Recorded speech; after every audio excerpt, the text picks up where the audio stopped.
Bismillahirrahmanirrahim.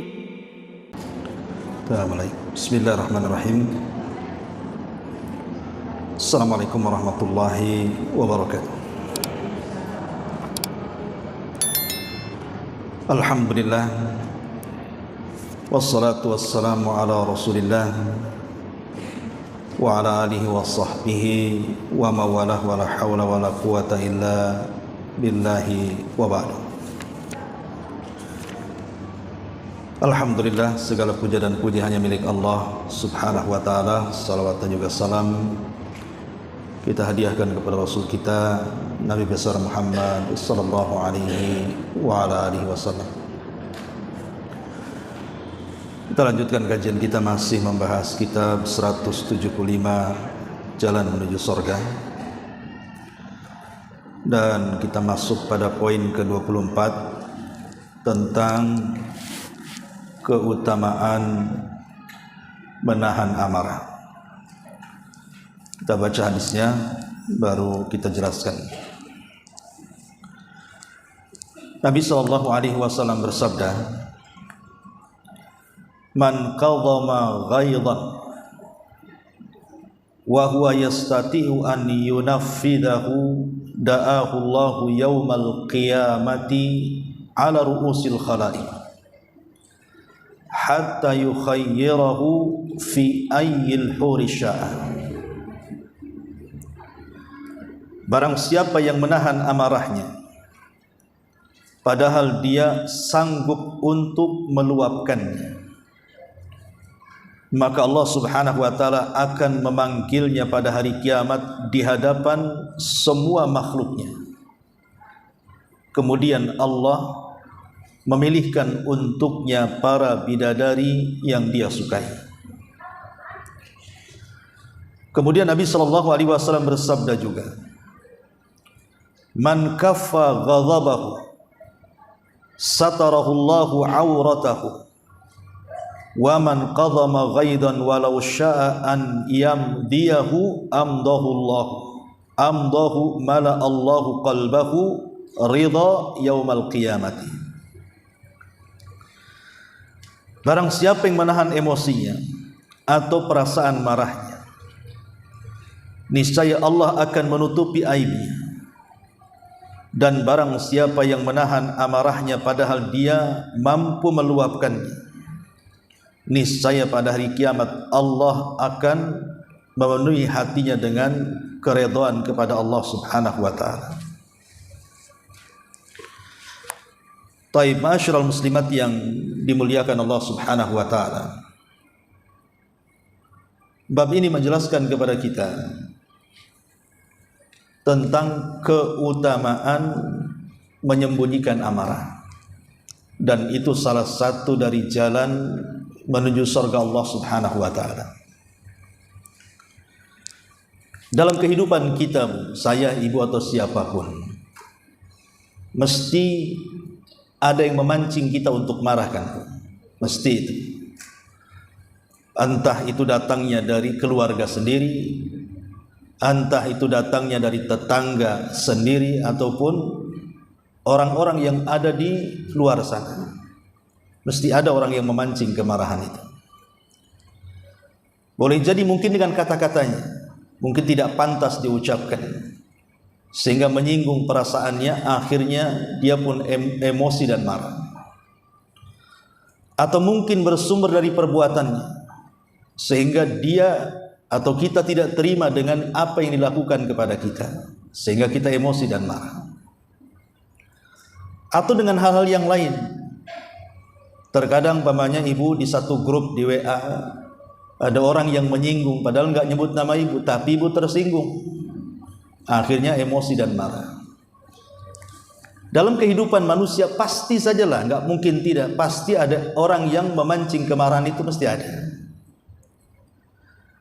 Lah ketika ada orang-orang yang memancing kemarahan, terkadang di antara kita itu ada yang tidak sanggup untuk menahannya, sehingga ingin membalas dendam. Tetapi ada orang-orang yang Allah Subhanahu wa taala karuniakan kepadanya, dia sanggup menahan amarahnya. Dan menahan amarah itu karena 3 perkara. Pertama, karena kita tidak sanggup untuk membalas karena lemah. Siapa saya dibandingkan dia? Walaupun dia mencaci maki saya, ya dengar sajalah, saya tidak bisa apa-apa. Karena kelemahan akhirnya dia tidak bisa membalas. Yang kedua, karena malu, karena ada orang lain. Pamannya ibu marah sama si Anu. Ketika hendak meluapkan emosinya, rupanya di situ ada orang tua, ada orang lain, ada orang yang kita hormati, sehingga tak jadi marah. Karena malu sama orang. Sebenarnya kalau nggak ada orang, dia sanggup meluapkan emosinya. Kemudian yang ketiga, memang dia tidak mau melayani dia. Bukan karena lemah, dia sanggup untuk meluapkan emosinya. Dan bukan juga karena ada orang yang dia hargai, dia bisa saja kemudian meluapkan emosinya, tapi dia tak mau. Dia betul-betul menahan amarahnya karena Allah Subhanahu wa taala. Lah yang ketiga itulah yang dimaksud bab yang kita bahas ini. Bukan yang pertama atau yang kedua.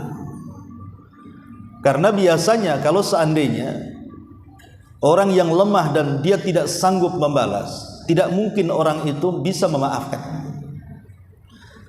Ataupun orang yang menahan emosi, kemudian ketika hendak meluapkan ada orang lain sehingga dia malu. Orang seperti ini juga tidak bisa memaafkan.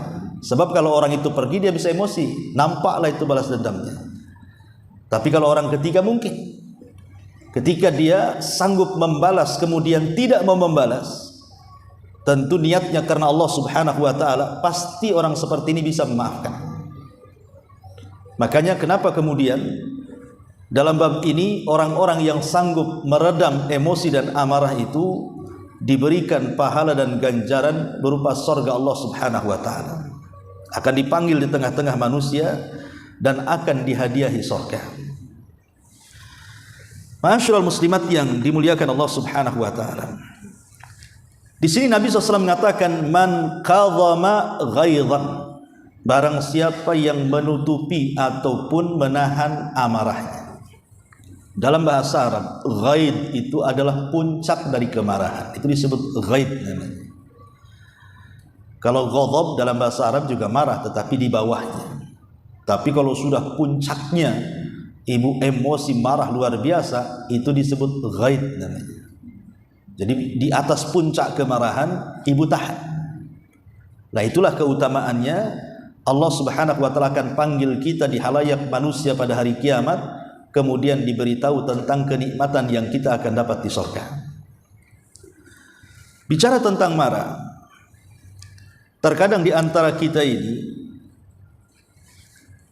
ketika marah itu pasti persoalan pribadi. Jadi kalau seandainya disinggung kehormatannya, dia marah. Atau disinggung anaknya, dia marah. Atau disinggung suaminya, dia marah. Disinggung orang tuanya, dia marah. Disinggung sukunya, dia marah. Disinggung negaranya, dia marah. Itulah yang terjadi kemarahan, kebanyakan kemarahan di masyarakat ini gara-gara masalah ini. Tapi sedikit sekali orang marah itu kalau disinggung agamanya. Ketika ada orang yang kemudian mengolok-olok Allah, biasa-biasa saja. Ketika ada orang yang mencela Rasulnya, biasa-biasa saja. Atau ketika ada orang yang mengganggu agamanya atau mempermainkan agamanya, kok tidak marah? Tidak seperti marahnya kalau kita tersinggung pribadi kita. Padahal Nabi SAW kalau disinggung pribadinya, dia nggak akan marah. Nabi itu kalau disinggung pribadinya nggak akan marah. Tapi kalau disinggung agamanya, jangan macam-macam. Nabi SAW bisa marah. Kalau kita terbalik, mau disinggung agamanya terserah loh katanya kan. Tapi kalau jangan singgung saya, anak saya, keluarga saya. Ini kan terbalik 180 derajat namanya. Harusnya kalau kita mencontoh Nabi SAW, maka kita pun harus sama, kemarahan kita itu diluapkan ketika ada orang yang merusak agama kita. Dan kalau seandainya dia menyinggung pribadi kita, ya kalau bisa sih menahan amarahnya. Karena hakikat marah itu ketika yang disinggung soal agama. Taib ma'asyiral muslimat yang dimuliakan Allah Subhanahu wa taala, orang yang marah, yang tidak sanggup untuk menyembunyikan amarah, itu ada pengaruh-pengaruh buruk, Bu, sebenarnya. Pertama, ada pengaruh lahiriah. Orang-orang yang marah itu biasanya ada pengaruh secara lahiriah yang biasa kita tampak atau tampak pada diri kita. Seperti mamanya nampak mukanya merah, kemudian ototnya mengeras gitu kan. Ataupun bisa saja kemudian gemetar. Namanya orang nahan marah. Kemudian kalap, ya kan. Nah ini nampak sebenarnya. Makanya kalau ibu lagi marah, coba ibu ngaca. Ya, itu kan beda ketika ibu tak marah dengan ibu marah. Itu bedanya malaikat dengan setan biasanya. Kalau tak marah nampak kayak malaikat kan, Bu. Kalau lagi marah ngaca kayak setan gitu di situ. Jadi nampak lahiriahnya. Yang kedua, nampak dari lisannya. Orang marah itu nampak dari lisannya. Pasti orang marah itu dia akan melontarkan kalimat-kalimat, sadar ataupun tidak. Terkadang kalimat-kalimat itu sangat jelek. Entah mungkin ucapan-ucapan binatang keluar, entah ucapan-ucapan setan keluar, entah ucapan-ucapan tuduhan, ucapan-ucapan kefasikan, kemungkaran, pasti keluar tuh. Namanya orang marah. Kemudian juga bukan hanya itu saja, tampak dari perbuatannya.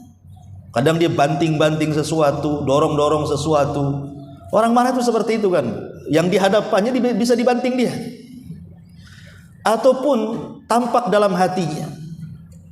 Jadi orang yang marah itu kita bisa rasakan bagaimana hati itu seperti apa, kayak ada api dalam sekam gitu ya, panas rasanya, pengen segera diluapkan dalam bentuk balas dendam itu. Ya. Ataupun bisa saja mempengaruhi akalnya. Orang marah itu sudah nggak berakal lagi dia, hilang akalnya orang marah itu. Dia tidak akan bisa lagi membedakan mana yang benar, mana yang salah. Mana yang jahat, mana yang baik. Orang marah itu tertutup akalnya. Makanya kemudian sangat bahaya sekali, karena biasanya orang marah itu buta dia. Dan yang lebih parah lagi, dia tidak akan sadar apa yang dilakukannya. Baru menyesal setelah dia melakukannya. Itu orang marah seperti itu. Bisa saja kan, ibu mamanya lagi marah mengeluarkan kata-kata yang tidak baik. Kemudian orang yang dimarahinya tersinggung. Setelah kemudian ibu sadar, baru ibu nyesel. Orang yang dimarahi sakit hati, akhirnya mendoakan yang tidak-tidak sama kita, atau boleh juga membalas dendam kepada kita.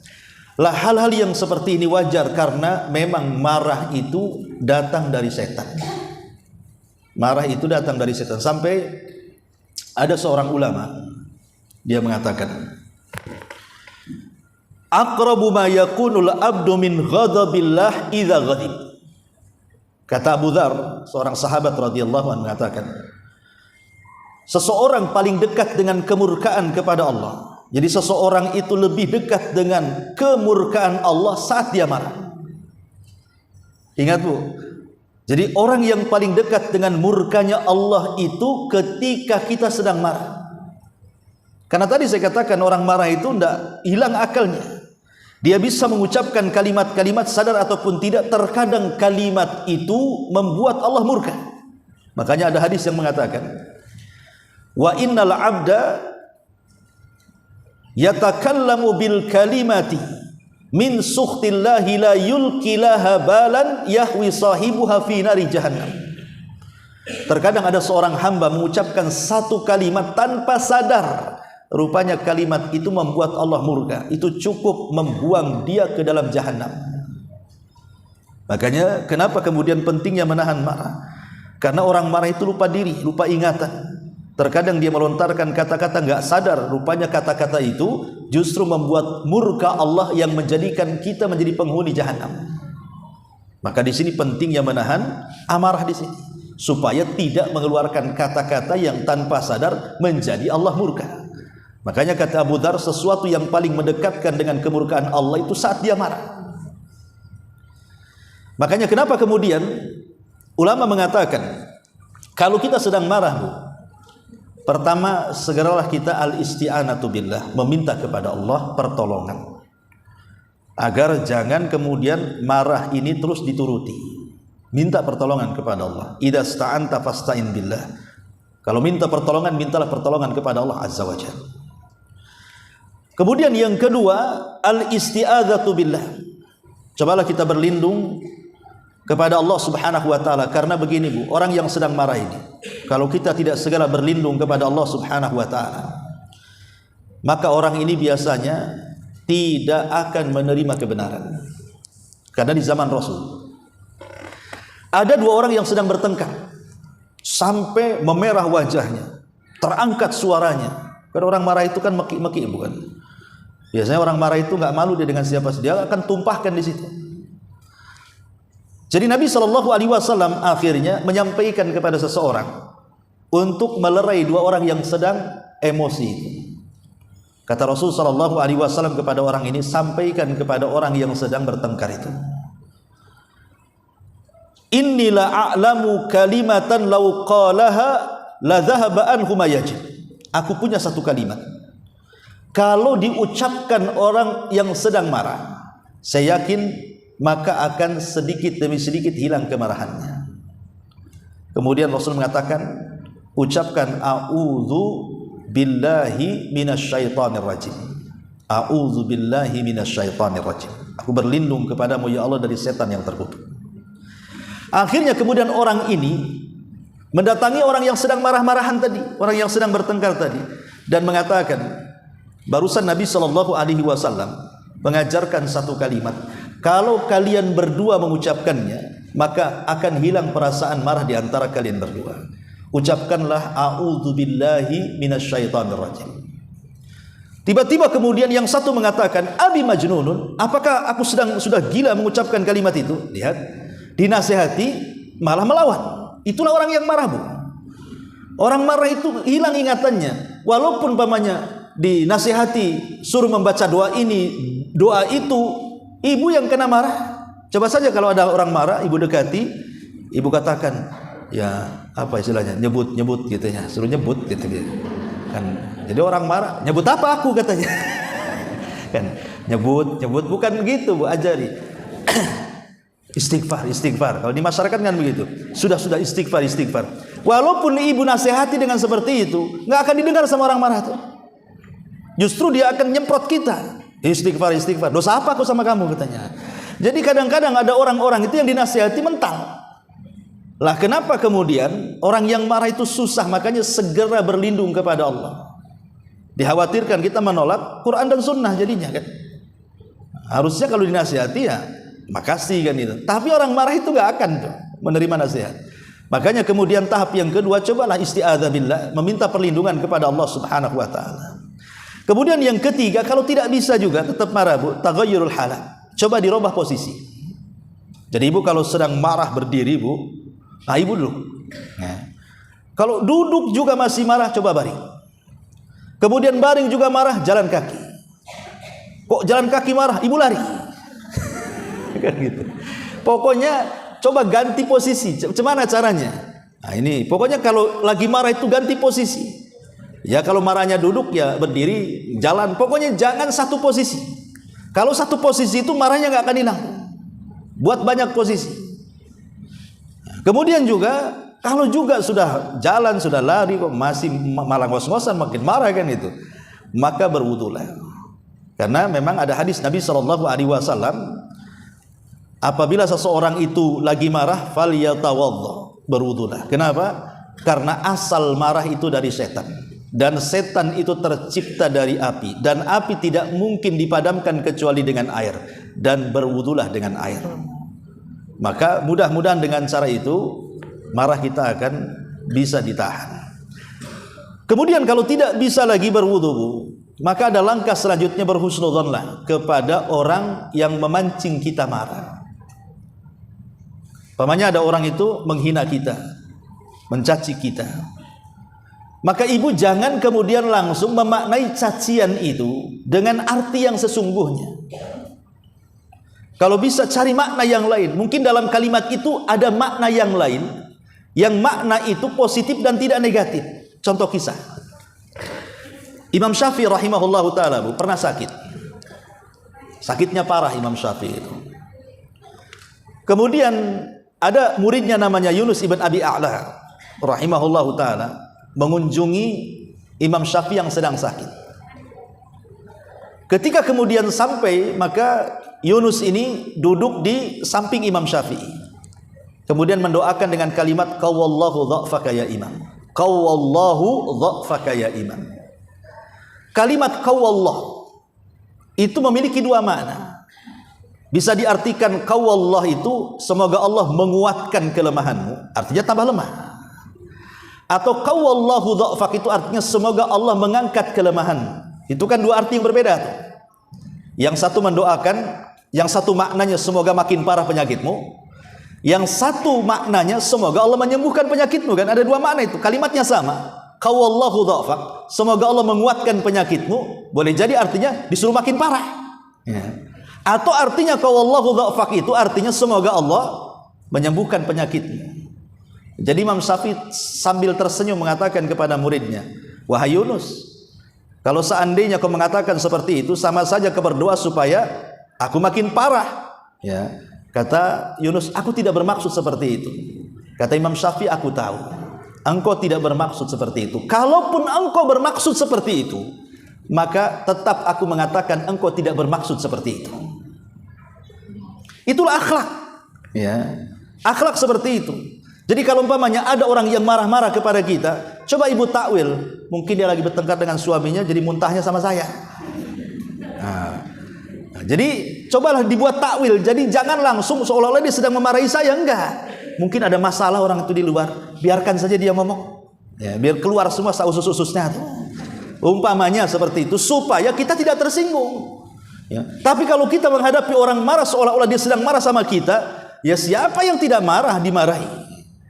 Tetapi bagaimana kemudian Nabi SAW mengajarkan kepada kita itu supaya menekan marah dengan cara apa? Berhusnudzan. Contoh umpamanya Umar bin Abdul Aziz rahimahullahu ta'ala, seorang khalifah. Satu hari dia sedang safar. Kemudian malam-malam dia mampir di salah satu masjid kaum, masjid kampung bahasa kitanya. Rupanya di masjid itu ramai orang tidur. Kemudian namanya malam, masjid di zaman itu kan gelap. Adalah yang kemudian tersenggol dari orang yang tertidur itu. Yang tersenggol itu akhirnya terbangun dan mengatakan, amajnunun anta, kau sudah gila ya, katanya. Lah ini ngomong sama khalifah. Ngomong sama khalifah bahaya kan begitu.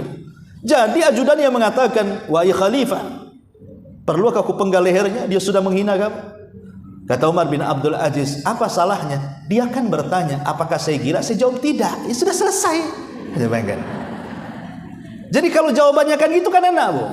Ya. Dia kan tanya, apakah kamu gila? Saya katakan tidak, nggak ada masalah itu. Tapi kalau umpamanya mau dilayani, kurang ajar kok ngomong saya gila. Bisa saja bertengkar, Bu. Jadi itulah caranya menghadapi emosi itu. Sampai-sampai Zainul Abidin itu salah satu turunan Nabi SAW dari jalur Husain. Ya, namanya Ali ibn Husain ibn Ali ibn Abi Thalib, atau dikenal dengan Zainul Abidin. Zainul Abidin ini kalau dicaci maki orang, maka dia pasti akan mengeluarkan kalimat-kalimat yang indah, doa-doa yang baik. Jadi kalau seandainya dia dikatakan engkau ini kurang ajar, nah maka dia mengatakan semoga Allah berikan hidayah kepadamu. Ya. Engkau ini fasik, semoga Allah memperbaiki kamu. Ya. Itulah yang keluar itu doa-doa yang baik, Bu. Jadi kalau ibu dimarahi seperti itu, tapi zaman sekarang kalau begitu malah mengemukan emosi kan, Bu ya. Pokoknya ada yang marah-marah sama ibu, ibu katakan semoga Allah kasih hidayah. Emang aku sesat katanya. Kan gitu. Orang sekarang ini nggak paham kan itu. Jadi itulah dulu bagaimana Zainul Abidin ini mengajarkan kepada kita idfa billati hiya ahsan. Artinya balaslah dengan sesuatu yang jauh lebih baik lagi. Makanya ada cerita dari Zainul Abidin, kalau nggak salah pernah saya ceritakan di sini. Jadi Zainul Abidin ini dia meminta kepada budaknya untuk diambilkan air panas kan itu ya. Kalau kita ingin ngopi lah zaman sekarang. Akhirnya kemudian diambilkan air panas. Rupanya si budak ini teledor. Entah kenapa kemudian gelasnya tumpah. Ngenailah kemudian bajunya Zainal Abidin itu. Apa nggak marah ini budaknya ini kurang ajar kan gitu. Gimana tuannya disiram sama air panas kan gitu. Tapi sebelum dia meluapkan emosinya, karena dia sanggup meluapkan emosinya, ini kan budaknya. Budaknya pula cerdas. Dia membacakan ayat Al-Quran. Dia mengatakan, ya imam, bukankah Allah subhanahu wa ta'ala berfirman di antara ciri-ciri orang yang bertakwa adalah wal kadiminal ghaidha, adalah orang-orang yang mampu menahan amarahnya. Pas lagi marah mendengar ayat itu dibaca, tak jadi marah dia. Dia mengatakan, oh iya, ya aku tahan amarahku, katanya. Kemudian dia membaca lagi, tapi ada sifat-sifat yang keduanya, ya imam, wal afina anin nas. Ciri-ciri orang yang bertakwa adalah orang yang memaafkan manusia. Jadi Zainal Abidin langsung melirik budak itu. Oh ya udah, saya maafkan kamu, katanya.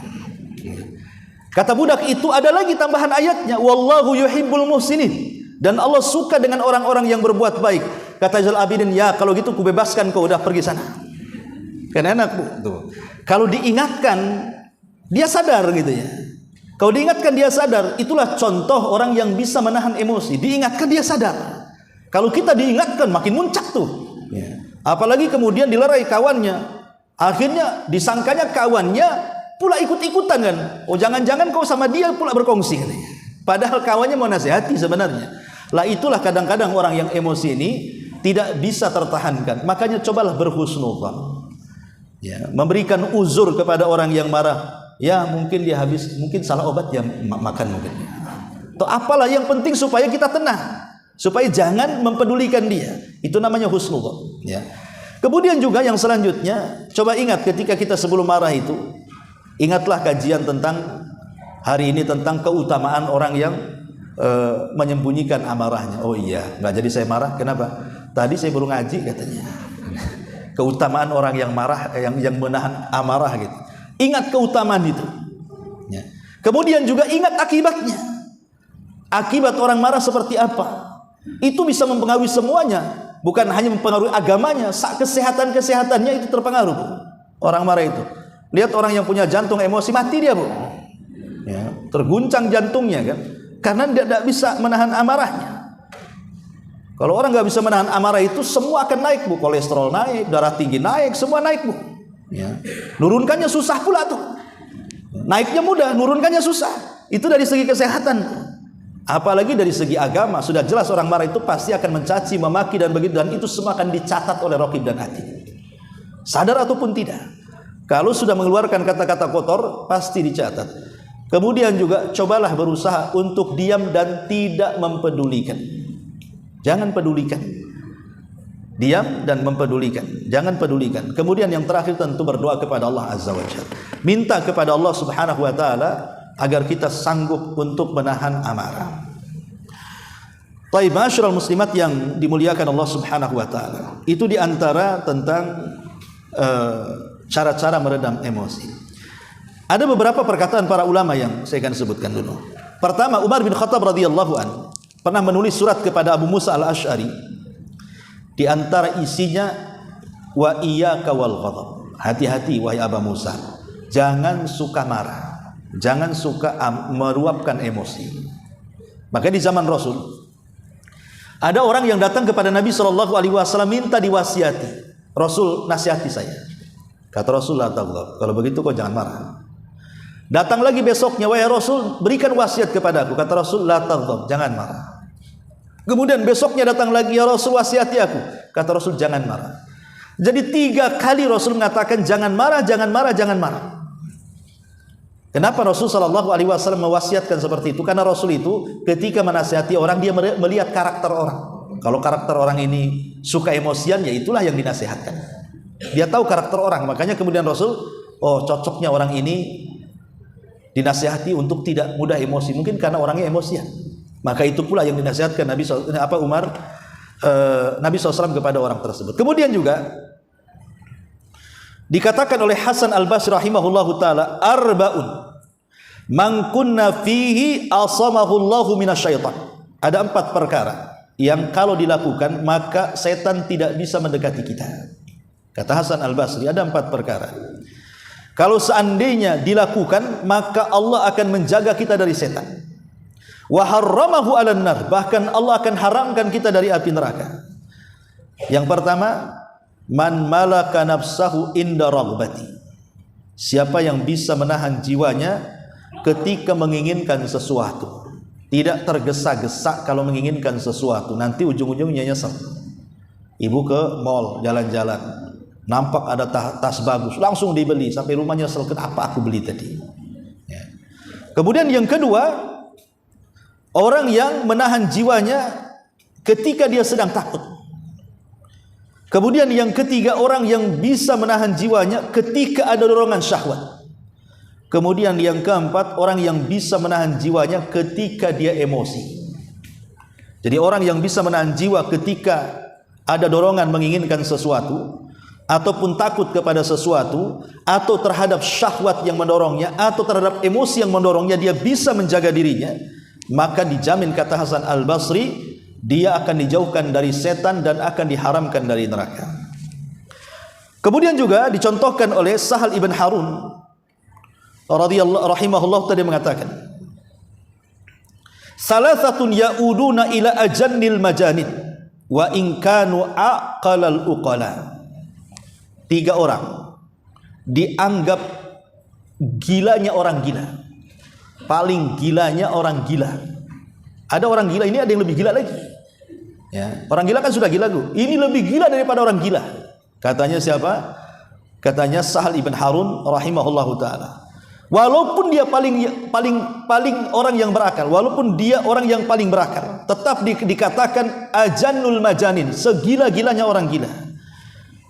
Kemudian beliau mengatakan, pertama al-ghadban. Pertama, saat orang itu sedang emosi. Sedang emosi itu, Bu, orang gila saja tidak segila dia. Jadi orang emosi itu gilanya tingkat tinggi, Bu. Orang gila aja nggak kayak gitu. Ya. Coba ibu ganggu orang gila, ya nah bisa senyum dia. Lebih baik daripada orang waras kan. Ya. Dicaci maki, orang gila itu bisa senyum, Bu. Padahal dia gila tuh. Tapi ada orang yang lebih gila daripada orang gila. Saat dia marah, wah itu bisa dilakukannya tuh. Apa saja bisa terjadi. Yang kedua, al-ghairah, orang cemburu. Nah, ini ibu-ibu ini. Ya, kalau ibu cemburu itu lebih gila dari orang gila tuh. Hati-hati, ya. Karena orang cemburu bisa ngapa-ngapain aja tuh. Bisa dibakar sama suaminya kan, Bu, ya. Orang gila aja nggak bakar orang. Ya. Kemudian juga wasakran, ketika dia mabok. Padahal sebelum mabok dia waras, tapi ketika dia mabok hilang akal, itu lebih gila daripada orang gila. Orang gila nggak ada tidur di got, tapi orang mabok bisa dia tidur di got. Karena dia lebih gila kan. Nah, ini hati-hati nih. Inilah segila-gilanya orang gila. Orang yang sedang emosi, orang yang sedang cemburu, dan orang yang sedang mabok. Itu segila-gilanya orang gila. Ya. Bahkan dikatakan oleh para ulama yang lain bahwa ra'sul humki, bahwa puncak dari kebodohan, puncak kebodohan adalah al-ghadab, orang yang sedang emosi. Karena secerdas apapun dia, walaupun dia profesor, kalau sedang emosi, Bu, hilang keprofesorannya itu. Hilang tuh, kecerdasannya nggak ada. Kalau dia meluapkan emosinya, saat cerdas-cerdasnya orang cerdas pun hilang kecerdasannya. Makanya kenapa dikatakan ra'sul humki? Ulama mengatakan jahil-jahilnya atau sebodoh-bodohnya atau puncak kebodohan adalah al-ghadabu, saat dia marah. Kemudian juga disebutkan oleh Imam Al-Asma'i rahimahullahu ta'ala, al-ghadabu aduul aqli, bahwa emosi itu musuh daripada akal. Karena saat emosi hilang akalnya. Kemudian juga dikatakan Sufyan Ats-Tsauri rahimahullahu ta'ala, dia mengatakan iyyaka wal hiddata wal ghadaba fa innahuma yajurrani ilal fujur wal fujur yajurru ilan nar. Hati-hati kamu, jangan suka keras dan emosi, karena keduanya mengantarkan kepada keburukan dan keburukan mengantarkan kepada api neraka. Kemudian juga dikatakan oleh Al-Khattabi rahimahullahu ta'ala, in sufiha alaika fahallik wa idza hada'a ghadabuka fatakallam. Beliau mengatakan, kalau lagi emosi diam, tapi kalau sudah hilang emosinya silahkan bicara. Seolah-olah dia mengatakan, sebab kalau orang sedang emosi pasti akan ngaco bicaranya. Jadi kalau ingin bicara, nunggu reda dulu. Makanya kenapa kalau dalam rumah tangga, Bu, ibu sedang bertengkar dengan suami, solusi yang diberikan Rasul kepada suami berbeda dengan solusi yang diberikan kepada istri. Kalau Rasulullah SAW memberikan solusi kepada suami kalau ketika bertengkar, apa kata Rasul? Idza ghadiba ahadukum falyakhruj. Kalau suami lagi marah, keluar. Jadi ibu kalau suami lagi marah dia keluar, biarkan. Itu cara dia menahan emosinya. Sebab kalau ibu tahan, dia bisa saja nampar, bisa saja banting sana, banting sini, biarkan dia keluar. Tetapi solusi untuk ibu, kata Nabi SAW, idza ghadiba ahadukum falyasmut. Kalau seseorang lagi emosi, diam, Bu.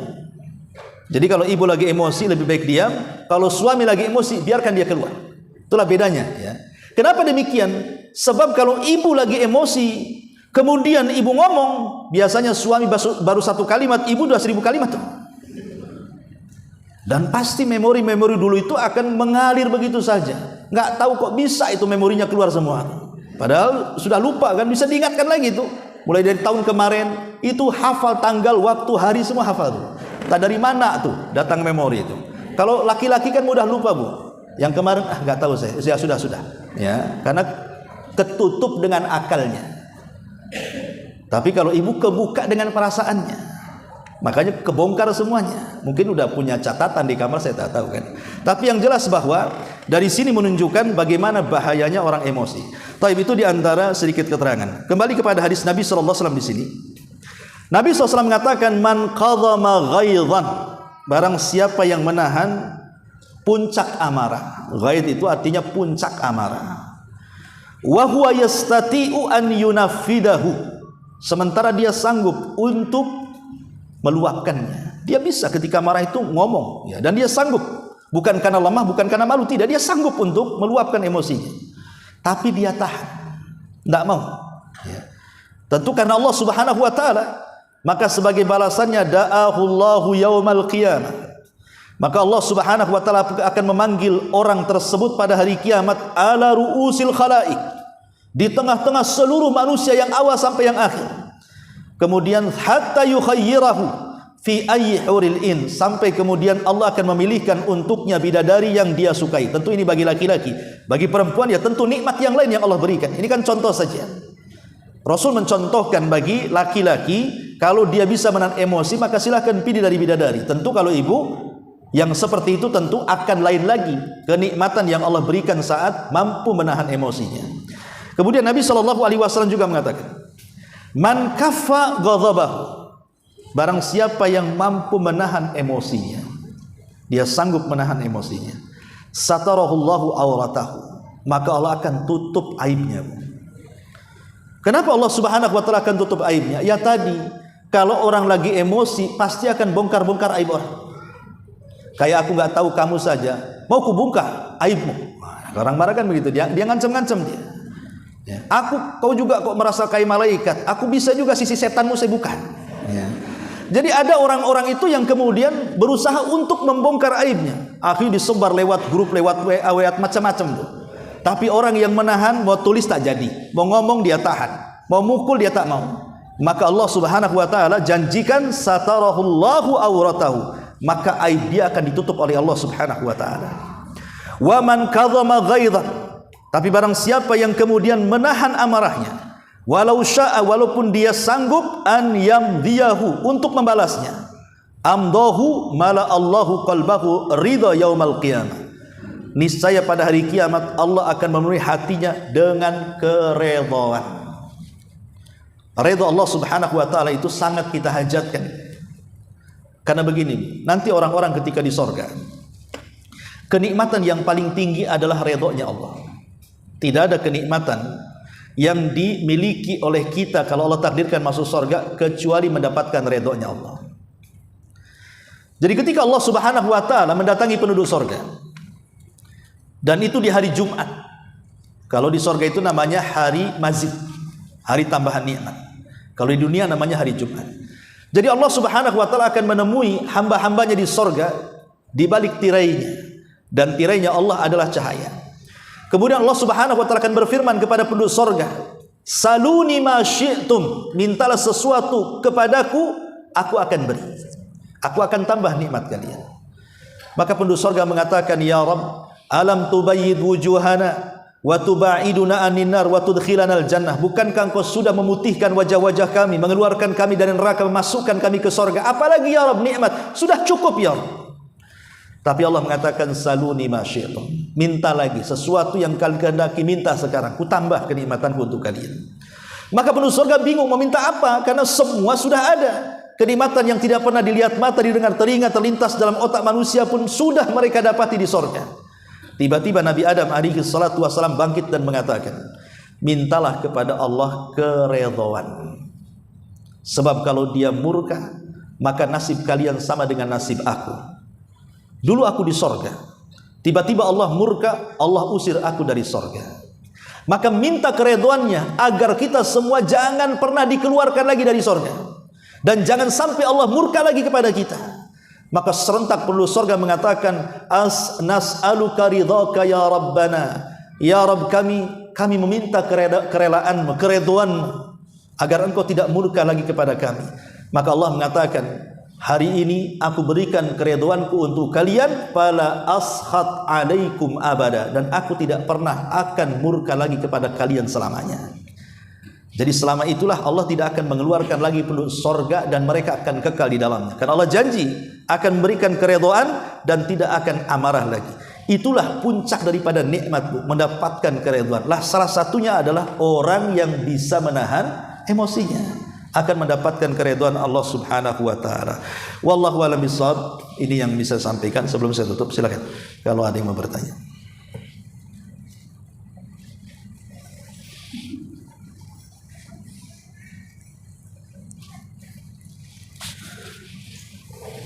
Ada? Alhamdulillah. Kalau nggak ada, kita tutup dengan doa kafaratul majlis. Subhanakallah bihamdika asyhadu an la ilaha illa anta astaghfiruka wa atubu ilaik. Allahu ta'ala alam.